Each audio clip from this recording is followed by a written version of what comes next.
عید کے دوسرے روز بھی وزیر اعظم کے عالمی رہنماؤں سے رابطے. شہباز شریف کا ترک صدر رجب طیب اردوان سے ٹیلیفونک رابطہ. عید الاضحیٰ کی مبارکباد دی.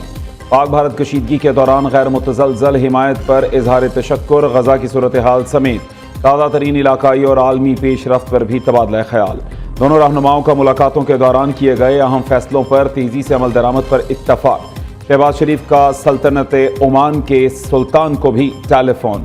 وزیر اعظم نے سلطان حسم بن طارق اور عمان کے برادر عوام کو عید کی مبارکباد پیش کی. تمام شعبوں میں دو طرفہ تعاون کو مزید مضبوط بنانے کی ضرورت پر زور. عمان کے سلطان کو پاکستان کا سرکاری دورہ کرنے کی دعوت بھی دی. وزیر اعظم اور قازقستان کے صدر کے درمیان بھی ٹیلی فونک رابطہ. شہباز شریف نے قاسم جومارٹ توقائف کو عید کی مبارکباد پیش کی. نیک تمناؤں کا اظہار. دونوں رہنماؤں کا دو طرفہ تعلقات کی موجودہ صورتحال پر تبادلہ خیال.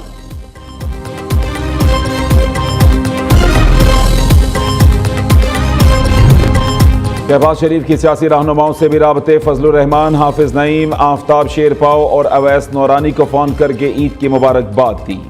ملک کی مجموعی اور سیاسی صورتحال پر بھی تبادلہ خیال. وزیر اعظم کا اسپیکر قومی اسمبلی سردار ایاز صادق، وفاقی وزراء خالد مقبول صدیقی اور مصطفیٰ کمال سے بھی ٹیلی فونک رابطہ. تمام گورنرز اور وزرائے اعلیٰ کو بھی عید الاضحیٰ کی مبارکباد اور نیک خواہشات کا اظہار. تمام رہنماؤں نے وزیر اعظم شہباز شریف کا شکریہ ادا کیا اور عید کی مبارکباد دی. شہباز شریف نے وفاقی وزیر چودھری صالح حسین سے رابطے ہوئے چودھری شجاعت حسین کی خیریت دریافت کی.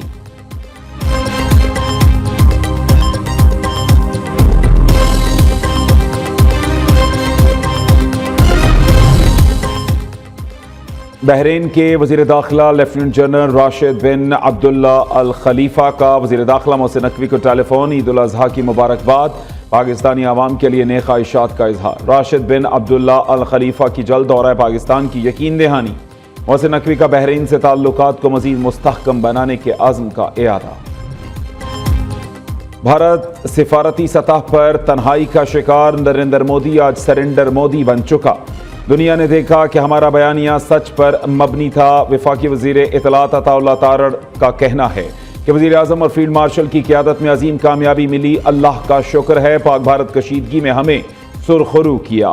بھارت جنگ بھی ہارا اور مار بھی کھائی. پاکستانی شاہینوں نے دنیا کو دن کی روشنی میں تارے دکھائے. عسکری لحاظ سے تو پاکستان کی شناخت واضح ہو گئی. اب ہمیں معاشی طاقت بننا ہے.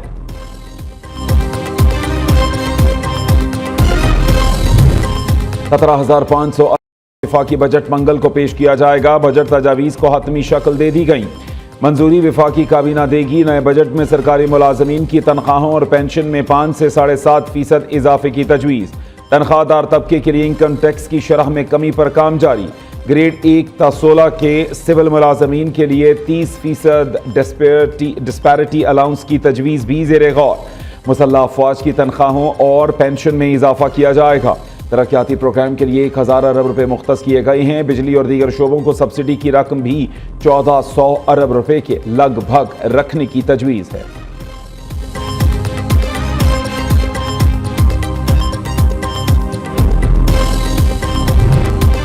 رواں مالی سال معاشی اہداف حاصل نہ کیے جا سکے. ٹیکس وصولیاں ہدف سے کم رہیں. ملکی اقتصادی ترقی 3.6 کے برعکس 2.7% رہی.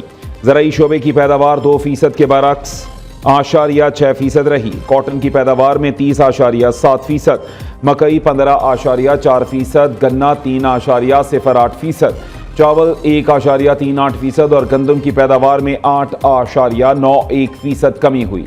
اکنامک سروے کے اہم خطوخال سامنے آ گئے. وزیر خزانہ محمد اورنگزیب رواں مالی سال کا اقتصادی سروے کل جاری کریں گے. اسپیکر قومی اسمبلی ایاز صادق نے بجٹ کے لیے قومی اسمبلی کے شیڈول کی منظوری دے دی. وفاقی بجٹ 10 جون کو قومی اسمبلی میں پیش کیا جائے گا. 13 جون کو قومی اسمبلی میں وفاقی بجٹ پر بحث کا آغاز ہوگا. ایاز صادق کے مطابق پارلیمانی جماعتوں کو بجٹ پر بحث کے لیے وقت دیا جائے گا.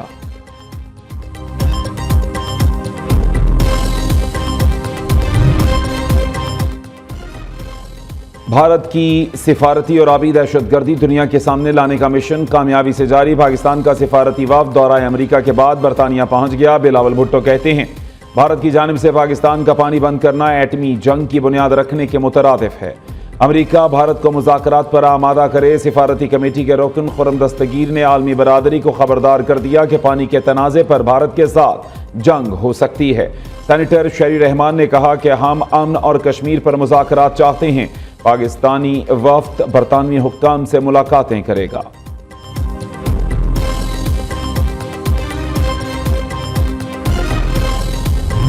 نائب وزیر اعظم و وزیر خارجہ اسحاق ڈار کی زیر صدارت ملک میں پانی کے ذخیرے کی تعمیر کے لیے اعلیٰ سطح کا اجلاس۔ پنجاب، سندھ، خیبر پختونخوا اور گلگت بلتستان کے وزرائے اعلیٰ سمیت حکام کی شرکت۔ شرکاء نے وسائل کے مؤثر استعمال اور طویل المدتی انفراسٹرکچر منصوبہ بندی کے لیے سفارشات پیش کی۔ اسحاق ڈار نے کہا کہ ملک کو درپیش اور بڑھتے ہوئے آبی چیلنجز سے نمٹنے کے لیے فعال منصوبہ بندی ناگزیر ہے۔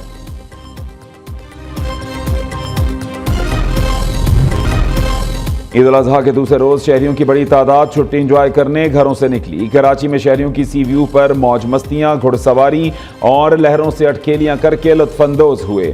لاہوریوں نے بھی سنت ابراہیمی سے فراغت پا کر گرمی کی شدت کو کم کرنے کے لیے نہر کا رخ کیا۔ شہریوں کی بڑی تعداد چڑیا گھر بھی پہنچی۔ اسلام آباد کے پارکس میں بھی رش۔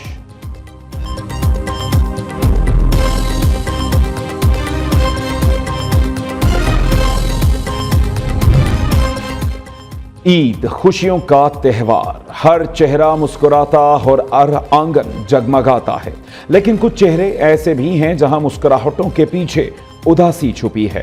کچھ دل ایسے بھی ہیں جو اپنوں کے انتظار میں دکھی ہیں۔ اولڈ ہوم میں رہنے والے معمر افراد چہرے پر وقت کی تھکن لیے آنکھوں میں برسوں کی یادیں بسائے بیٹھے ہیں۔ یہاں آرام، سہولت، 2 وقت کی روٹی، دوائیں اور دیکھ بھال سب کچھ، لیکن اپنے بچے نہیں، وہ ننھے ہاتھ نہیں جو کبھی عید کے دن گلے لگا کر عیدی مانگا کرتے تھے۔ کوشش ہے کہ نظام میں بہتری لائی جائے۔ نظام میں ہمیشہ بہتری کی گنجائش ہوتی ہے۔ تنقید کرنے والے تنقید کرتے رہیں گے۔ پچھلے سال نظام بہتر تھا، اس سال مزید بہتر ہوا ہے۔ میڈیا کا شکریہ کہ خامیوں والی جگہوں کی نشاندہی کی۔ میئر کراچی مرتضی وہاب کی پریس کانفرنس، کہا مریم نواز کسی علاقے میں نہیں گئیں لیکن وہاں سب اچھا دکھایا جا رہا ہے۔ تنقید کرنے والے تنقید کرتے رہیں گے، مقصد کھالیں جمع کرنا تھا اور وہ کر رہے ہیں۔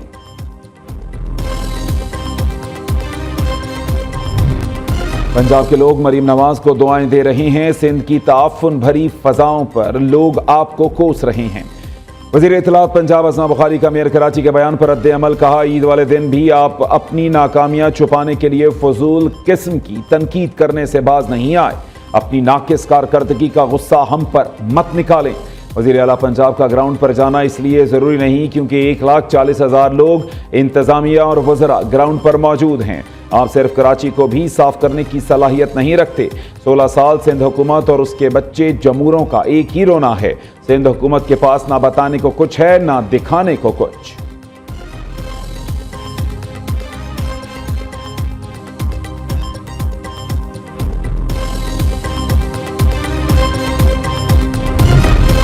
چین نے بھارت کو نایاب دھاتوں کی برآمد پر پابندی لگا دی۔ چین کا اہم قدم، بھارتی معیشت کے لیے خطرے کی گھنٹی۔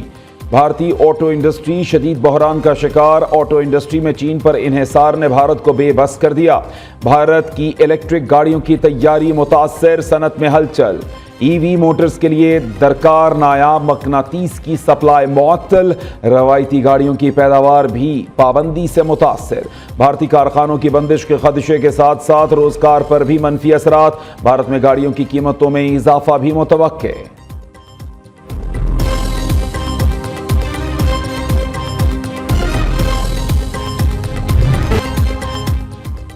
اور سیاسی، معاشی اور خلائی محاذ پر طاقتور شخصیات کی خطرناک جنگ۔ ٹرمپ کی مسک کو ڈیموکریٹس کی حمایت پر سنگین نتائج کی دھمکی۔ امریکی صدر نے ایلون مسک کو خبردار کیا ہے کہ اگر وہ آئندہ انتخابات میں ڈیموکریٹس کی حمایت کرتے ہیں تو ان کے خلاف سنگین نتائج سامنے آ سکتے ہیں۔ بزنس ٹائکون نے سوشل میڈیا پر ٹرمپ کو مجرم جنسی حملہ آور جیفری ایپسٹین سے جوڑنے والی پوسٹ ہٹا دی۔